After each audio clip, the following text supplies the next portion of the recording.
Assalamualaikum warahmatullahi wabarakatuh. Kami mahasiswa Universitas Muhadi Setiabudi. Prodi PGSD semester 1. Perkenalkan, nama saya Muhammad Dian Ma'ruf. Perkenalkan, nama saya Nur Apriliani. Perkenalkan, nama saya Rizka Yunita. Perkenalkan, nama saya Firda Pradita. 2. Pengertian dan unsur-unsur pendidikan. Sebagai calon pendidik, hanya dapat melaksanakan tugasnya dengan baik jika memperoleh jawaban yang jelas dan benar tentang apa yang dimaksud pendidikan. Jawaban yang benar tentang pendidikan diperoleh melalui pemahaman terhadap unsur-unsurnya, konsep dasar yang melandasinya, dan wujud pendidikan sebagai sistem.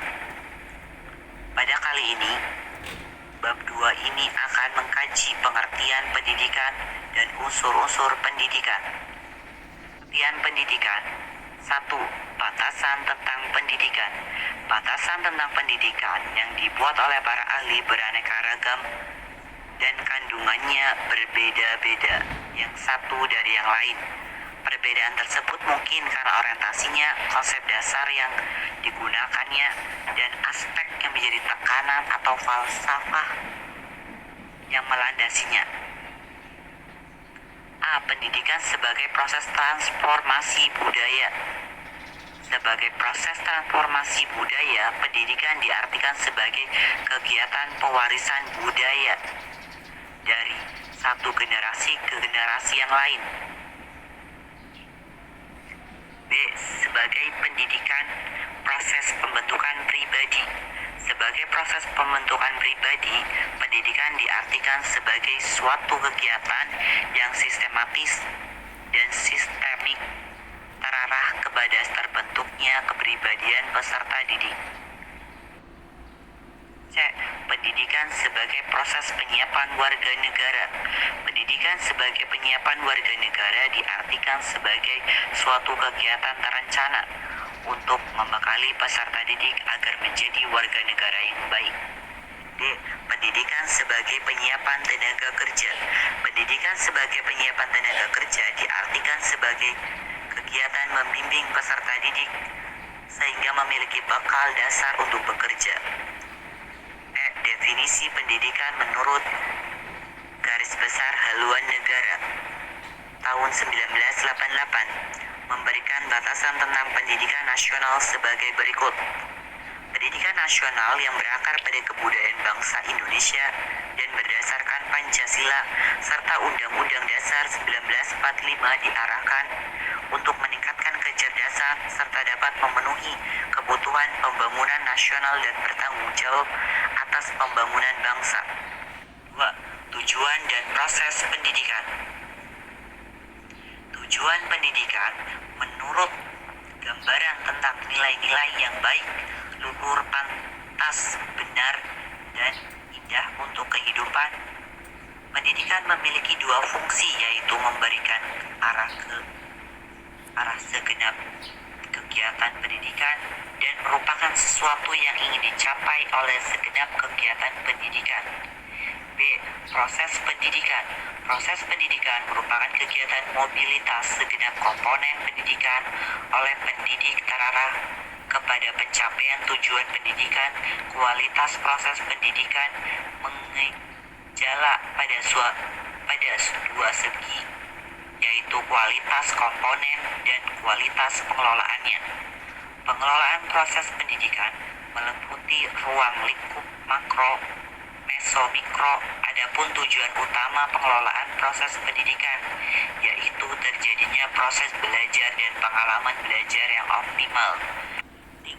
Konsep pendidikan sepanjang hayat atau PCH. PCH bertumbuh pada keyakinan bahwa pendidikan itu tidak identik dengan persekolahan. PCH merupakan suatu proses berkesinambungan yang berlangsung sepanjang hidup. Ide tentang PCH yang hampir tenggelam, yang dicetuskan 14 abad yang lalu, kemudian dibangkitkan kembali oleh Comenius 3 abad yang lalu atau di abad 16. Selanjutnya, PSH didefinisikan sebagai tujuan atau ide formal untuk pengorganisasian dan penstrukturan aturan pengalaman pendidikan. Ini merupakan alasan mengapa PSH diperlukan. A. Rasional. B. Alasan keadilan. C. Alasan ekonomi. D. Alasan faktor sosial yang berhubungan dengan perubahan peranan keluarga, remaja, emansipasi wanita, dan kaitannya dengan perkembangan iptek. E. Alasan perkembangan iptek. F. Alasan sifat pekerjaan. 4. Kemandirian dalam belajar. A. Arti dari prinsip yang melandasi. Kemandirian dalam belajar diartikan sebagai aktivitas belajar yang berlangsungnya lebih didorong oleh kemauan sendiri, pilihan sendiri, dan tanggung jawab sendiri dari pembelajaran. B. Unsur-unsur pendidikan. 1. Subjek yang dibimbing atau peserta didik. 2. Objek yang membimbing atau pendidik. 3. Interaksi antara peserta didik dengan pendidik. 4. Ke arah mana bimbingan ditunjukkan atau tujuan pendidikan. 5. Pengaruh yang dibiarkan dalam bimbingan atau materi pendidikan. 6. Cara yang digunakan dalam bimbingan, metode atau alat. 7. Tempat di mana peristiwa bimbingan berlangsung. Penjelasannya. 1. Peserta didik berstatus sebagai subjek didik. Ciri khas peserta didik yang perlu dipahami oleh pendidik ialah A. Individu yang memiliki potensi fisik dan psikis yang khas sehingga merupakan insan yang unik. B. Individu yang sedang berkembang. C. Individu yang membutuhkan bimbingan individual dan perlakuan manusiawi. D. Individu yang memiliki kemampuan untuk mandiri. 2. Orang yang membimbing atau pendidik. Yang dimaksud pendidik adalah orang yang bertanggung jawab terhadap pelaksanaan pendidikan dengan sasaran peserta didik. 3. Interaksi antara peserta didik dengan pendidik atau interaksi edukatif adalah komunikasi timbal balik antara peserta didik dengan pendidik yang terarah kepada tujuan pendidik.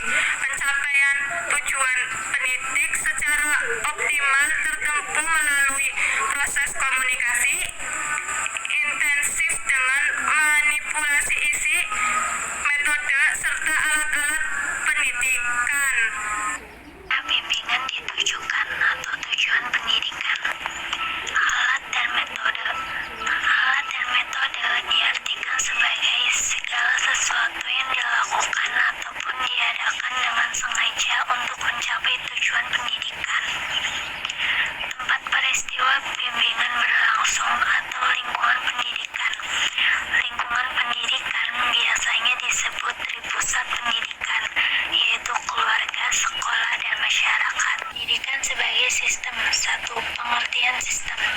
Tatang Amirin menyatakan bahwa sistem berasal dari bahasa Yunani yang mempunyai arti sebagai sehimpunan bagian atau komponen yang saling berhubungan secara teratur dan merupakan satu keseluruhan.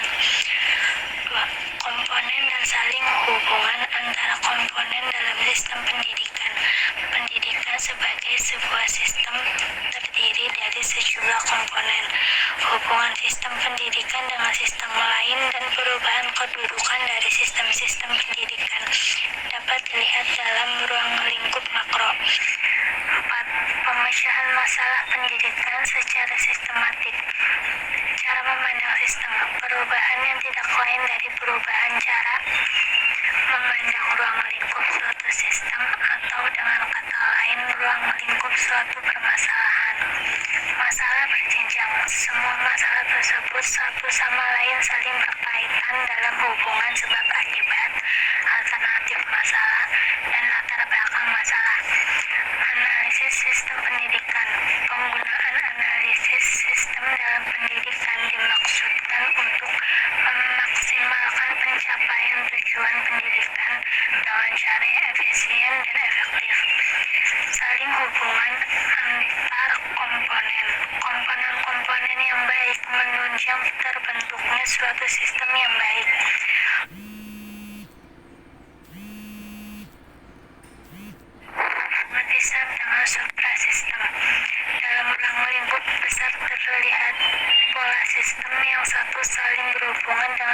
yang lain. Keterkaitan antara pengajaran dan pendidikan. Kesimpulan yang dapat ditarik dari persoalan pengajaran dan pendidikan adalah pengajaran dan pendidikan dapat dibedakan, tetapi tidak dapat dipisahkan satu sama lain. Pembedaan dilakukan hanya untuk kepentingan analisis agar masing-masing dapat dipahami lebih baik. Pendidikan modern lebih cenderung mengutamakan pendidikan, sebab pendidikan membentuk wadah, sedangkan pengajaran menggunakan isinya. 6. Pendidikan prajabatan (per-service education) dan pendidikan dalam jabatan (in-service education) sebagai sebuah sistem. Pendidikan prajabatan berfungsi memberikan bekal secara formal kepada calon pekerja dalam bidang tertentu dalam periode waktu tertentu. Sedangkan pendidikan dalam jabatan bermaksud memberikan bekal tambahan kepada orang-orang yang telah bekerja berupa penataran, kursus-kursus, dan lain-lain. Dengan kata lain, pendidikan prajabatan hanya memberikan bekal dasar, sedangkan bekal praktis yang siap pakai diberikan oleh pendidikan dalam jabatan. 7. Pendidikan formal, non-formal, dan informal sebagai sebuah sistem. Pendidikan formal yang sering disebut pendidikan persekolahan berupa rangkaian jenjang pendidikan yang telah baku, misalnya SD, SMP, SMA, dan PT. Pendidikan non-formal difokuskan pada pemberian keahlian atau skill guna terjun ke masyarakat. Pendidikan non-formal lebih difokuskan pada pemberian keahlian atau skill guna terjun ke masyarakat. Pendidikan informal adalah suatu fase pendidikan yang berada di samping pendidikan formal dan non-formal. Dapat disimpulkan bahwa pendidikan formal, non-formal, dan informal ketiganya hanya dapat dibedakan, tetapi sulit dipisah-pisahkan, karena keberhasilan pendidikan dalam arti terwujudnya keluaran pendidikan yang berubah sumber daya manusia sangat bergantung kepada sejauh mana ketiga subsistem tersebut berperan. Terima kasih atas perhatiannya, kurang lebihnya mohon maaf. Demikian akhir presentasi dari kami, semoga bermanfaat untuk kita semua. Semoga apa yang disampaikan barusan adalah awal untuk kita menerjang badai kehidupan. Terima kasih. Wassalamualaikum warahmatullahi wabarakatuh.